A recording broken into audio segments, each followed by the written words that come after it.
થાનગઢ શહેરના railway station road પાસે આવેલી સાડીની દુકાનમાં રાત્રે અચાનક આગ લાગવાથી દુકાનમાં રાખેલી સાડીઓ સહિતના સામાન અને દુકાનને નુકસાન થતા દોડધામ મચી ગઈ છે.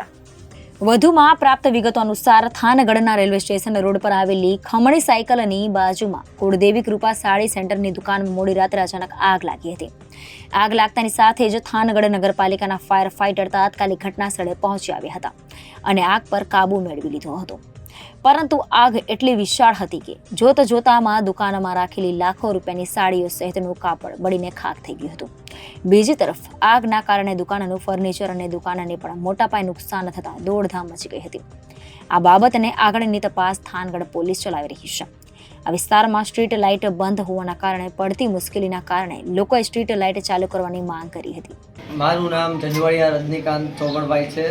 મારી દુકાન મેઇન બજારમાં સ્ટેશન રોડ ઉપર આવેલી છે. તેનું નામ કુળદેવી કૃપા કરીને રાખેલ છે અને તેમાં હું સાડીનો ચણિયાનો વ્યવસાય કરું છું. કોઈ કારણોસર રાત્રે આગ લાગવાના કારણે મારા ફ્રેન્ડનો કોલ આવ્યો હતો, તેથી હું તરત જ દુકાને આવી પહોંચ્યો અને આગનું વિશાળ સ્વરૂપ હતું. તેથી મેં થાનગઢના નગરપાલિકામાં અમે જાણ કરી અને ફાયર બ્રિગેડવાળાએ આવીને આગને કાબૂમાં લેવામાં આવી હતી અને આ બધું મેં પોલીસ સ્ટેશને જઈને અરજી કરાવી હતી, નોંધ કરાવી હતી, જેથી તે અત્યારે કાર્યવાહી આગળ હજી ચાલુ છે. અને આમાં અંદાજિત ખર્ચ મારે 1 લાખ રૂપિયા રોકડ અને તેમાં 5 લાખ રૂપિયાનો માલ નાખેલો હતો, જેનું મને નુકસાન થયેલું છે. આ બધી કાર્યવાહી અત્યારે પોલીસવાળા દ્વારા કરવામાં ચાલુ છે. Bureau report Janadesh news, Surendranagar.